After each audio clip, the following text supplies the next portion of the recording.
Students, good morning. आज के lecture में हम पढ़ेंगे अपकिरण के विभिन्न मापों में आपसी संबंध, अर्थात relationship between different measures of dispersion. विद्यार्थियों, आपने अपकिरण के बहुत सारे माप पढ़े हैं, जिनमें मुख्य रूप से आपने क्वार्टाइल डेविएशन, मीन डेविएशन और स्टैंडर्ड डेविएशन पढ़ा है। तो इन तीनों मापों में आपस में क्या संबंध है, क्या रिलेशनशिप है, ये हम आज पढ़ना चाहते हैं। परीक्षाओं में विशेष रूप से, चाहे वो आपकी सीए फाउंडेशन की परीक्षा हो, चाहे बीकॉम पार्ट फर्स्ट की परीक्षा हो, चाहे कंपटीशन एग्जाम्स हो, हमें इनमें ऑब्जेक्टिव जो क्वेश्चंस आते हैं वहाँ माध्यमों का आपसी संबंध बहुत महत्वपूर्ण रोल अदा करता है। तो आपको ये पता होना चाहिए कि किसी माप का आप क्वार्टर डेविएशन पता है तो उसकी मीन डेविएशन कैसे निकालें या उसके स्टैंडर्ड डेविएशन कैसे निकालें। तो ये आपसी संबंध के द्वारा हम बहुत आसानी से ज्ञात करके दिखा सकते हैं। आज के लेक्चर में मैंने कुछ फॉर्मूले आपके सामने रखे हैं जो माध्यमों में आपसी संबंध को स्पष्ट करते हैं। पहला है quartile deviation. Quartile deviation equal to होता है 2/3 ऑफ स्टैंडर्ड डेविएशन, अर्थात हमारा जितना परमाप विचलन है उसका 2/3 क्वार्टाइल डेविएशन होता है। दूसरे शब्दों में ये भी कह सकते हैं कि हमारी स्टैंडर्ड डेविएशन बराबर 3/2 ऑफ क्वार्टाइल डेविएशन। अगर आपको परमाप विचलन निकालना हो और हमें क्वार्टाइल डेविएशन सोचना हो तो उसका 3/2 कर दीजिए आप क्वार्टाइल डेविएशन का, तो स्टैंडर्ड डेविएशन हमारा आ जाएगा। अर्थात क्वार्टाइल डेविएशन हमारा स्टैंडर्ड डेविएशन का 2/3 होता है। और अगर हम ये संख्या निकालनी हो तो इसको रिवर्स संख्या फिर कर दीजिए, क्वार्टाइल डेविएशन से मल्टीप्लाई कर दीजिए, स्टैंडर्ड डेविएशन आ जाएगा। क्वार्टाइल डेविएशन इक्वल टू होता है 5/6 ऑफ मीन डेविएशन, अर्थात जितना मीन डेविएशन है उसका 5/6 क्वार्टाइल डेविएशन होता है। और अगर आपको मीन डेविएशन निकालना हो क्वार्टाइल डेविएशन के आधार पर तो mean deviation equal to 6/5 quartile deviation बन जाता है। तीसरा फॉर्मूला है mean deviation equal to 4/5 standard deviation, अर्थात हमारा माध्य विचलन परमाप विचलन का 4/5 अर्थात 80% होता है। या इसको हम ये ऐसे भी लिख सकते हैं, standard deviation equal to 5/4 of mean deviation, अर्थात मीन डेविएशन का सवाया होता है 5/4 हमारा स्टैंडर्ड डेविएशन बन जाता है। तो ऐसे भी निकाल सकते हैं। तो आप ये 3 फॉर्मूले याद कर लोगे तो ये 3 अपने आप ही आपके तैयार हो जाएंगे। एक महत्वपूर्ण संबंध इनमें और है जो मैंने इक्वेशन के रूप में आपके सामने रखा है। स्टैंडर्ड डेविएशन का 6 गुना, क्वार्टाइल डेविएशन का 9 गुना और मीन डेविएशन का 7.5 गुना आपस में बराबर होते हैं। मान लीजिए मैं आपसे कहूं कि किसी भी माप को निकालना हो, जो भी आपने स्टैंडर्ड डेविएशन या क्वार्टाइल डेविएशन या मीन डेविएशन निकाले हैं उनको 6, 9 और 7.5 से अलग अलग गुना कर लें तो ये माप हमारे बराबर हो जाते हैं। तो इस आधार पर भी हम हमारी इन सूत्रों को हल करके दिखा सकते हैं। एक होता है प्रोबेबल एरर, संभाव्य विभ्रम। ये हमारी परमाप विचलन की 2/3 होती है, 2/3 ऑफ स्टैंडर्ड डेविएशन। तो ये मैंने सिंबल समझाया आपको। ये सिंबल है हमारे स्टैंडर्ड डेविएशन का, ये सिंबल होता है मीन डेविएशन का, QD मीन्स क्वार्टाइल डेविएशन और P मीन्स प्रोबेबल एरर। तो विद्यार्थियों, ये फॉर्मूले ऐसे हैं जो शॉर्ट फॉर्मूले हैं और इनके आधार पर आप ऑब्जेक्टिव क्वेश्चंस जो वस्तुनिष्ठ प्रकार के क्वेश्चन होते हैं बहुत आसानी से सोल्व करके दिखा सकते हैं। तो ऐसे कुछ क्वेश्चंस हम आज पढ़ना चाहते हैं जिनके आधार पर हम क्विक रेस्पॉन्स दे सके। तो समझते हैं इन क्वेश्चंस को कैसे सोल्व करें। हमारा पहला क्वेश्चन है, एक सममित आवर्ती बंटन में माध्य विचलन 4 है, तो परमाप विचलन तथा चतुर्थक विचलन का संभावित मूल्य ज्ञात कीजिए। विद्यार्थियों, हमारा एक सिमेट्रिक बंटन है और हमें इसमें मीन डेविएशन 4 बता रखा है। तो हमारा परमाप विचलन और क्वार्टाइल डेविएशन क्या होगा, हमें इनके मान ज्ञात करके बताने हैं। तो कैसे ज्ञात करें ये आप समझिए। अभी जो मैंने आपको फॉर्मूले पढ़ाए थे और फॉर्मूले में आपने पढ़ा है कि हमारा स्टैंडर्ड डेविएशन इक्वल टू होता है मीन डेविएशन का 5/4, अर्थात मीन डेविएशन का आप 5/4 कर दें तो स्टैंडर्ड डेविएशन आ जाएगा। और ठीक इसी प्रकार से अगर आप मीन डेविएशन का 5/6 कर दें तो क्वार्टाइल डेविएशन आता है। ये मैंने मेरे फॉर्मूले पे आपको बताया था। तो इस क्वेश्चन में विद्यार्थियों आपको मीन डेविएशन दे रखा है 4, तो हम कैसे सोल्व करें, तो इसको आप इस फॉर्मूले में लगा दीजिए। तो स्टैंडर्ड डेविएशन याद करना है, स्टैंडर्ड डेविएशन इक्वल टू है 5/4 और मीन डेविएशन हमारे क्वेश्चन में दे रखा है 4। तो 5/4 गुणा 4, 4 से 4 कट गई तो ये आ जाएगा 5। तो ये हमारा पहला माप 5 आ गया। और दूसरा माप भी हमें निकालना है, क्वार्टाइल डेविएशन निकालना अपने को।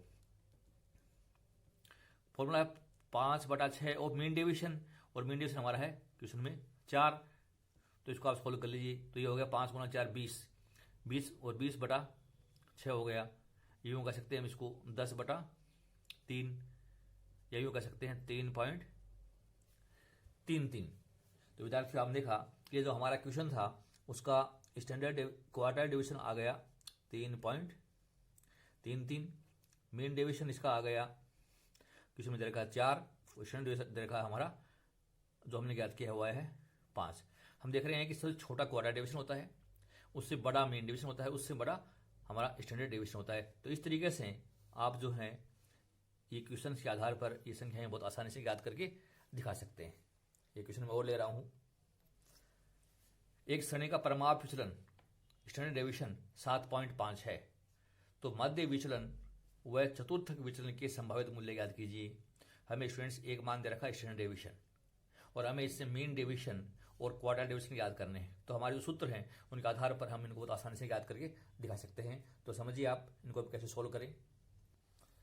मीन डेविएशन इक्वल टू होता है 4/5 स्टैंडर्ड डेविएशन, जैसा मैंने सूत्र में बताया था, और क्वार्टर डेविएशन होता है 2/3 ऑफ स्टैंडर्ड डेविएशन। तो स्टूडेंट्स आप इनमें वैल्यू पुट कर दीजिए। मीन डेविएशन निकालना अपने को, तो 4/5 और स्टैंडर्ड डेविएशन हमारे क्वेश्चन में दे रखा है 7.5। आप इसको सोल्व कर लीजिए।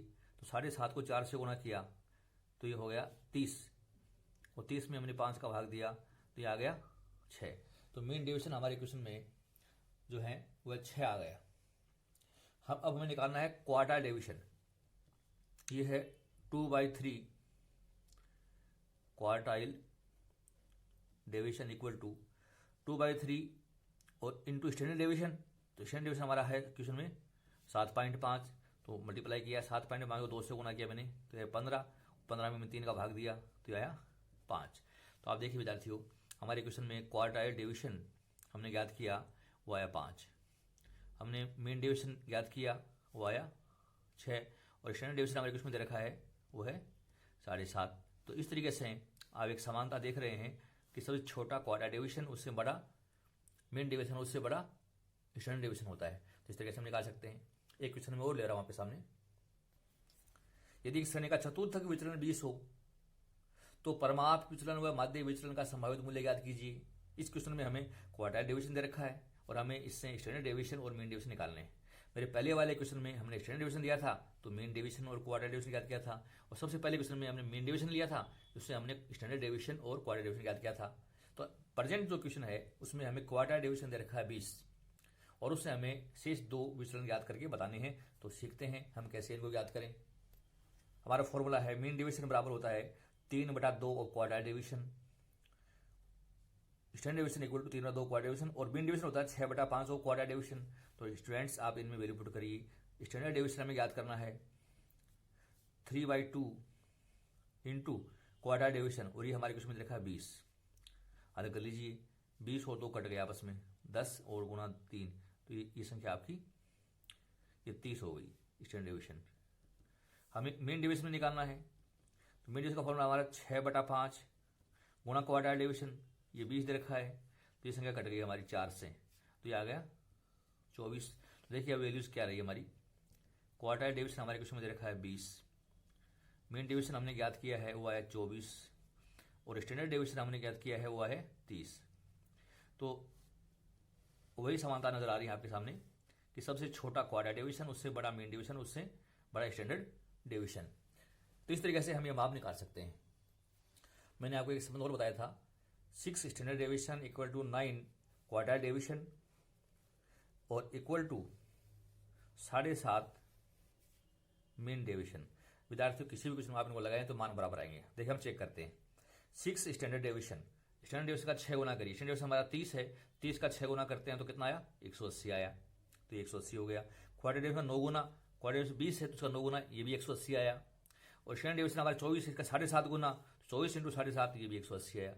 अर्थात इनमें ये आपस में संबंध होता है। आप इस क्वेश्चन में यहाँ भी देख सकते हैं।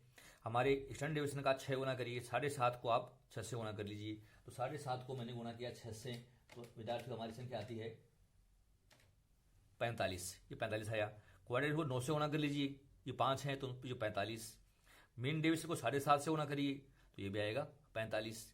चाहे आप यहाँ भी लगा सकते हैं। तो किसी भी क्वेश्चन में आप इस समीकरण लगा सकते हैं। 6 standard deviation equal to 9 quarter deviation equal to 7.5 mean deviation, ये इनमें आपस में संबंध होता है। तो इस तरीके से हम आपके लिए विभिन्न मापों पर आधारित वस्तुनिष्ठ प्रश्नों को इन सूत्रों के आधार पर बहुत आसानी से हल कर सकते हैं। मेरी ये शॉर्ट ट्रिक्स यदि आपको अच्छी लगी, समझ में आई, तो आप इनको लाइक कीजिए, अपने फ्रेंड्स में अधिक से अधिक शेयर कीजिए और मेरे चैनल को आप सब्सक्राइब कीजिए। लेक्चर ध्यान से सुना, बहुत बहुत धन्यवाद। Thank you so much.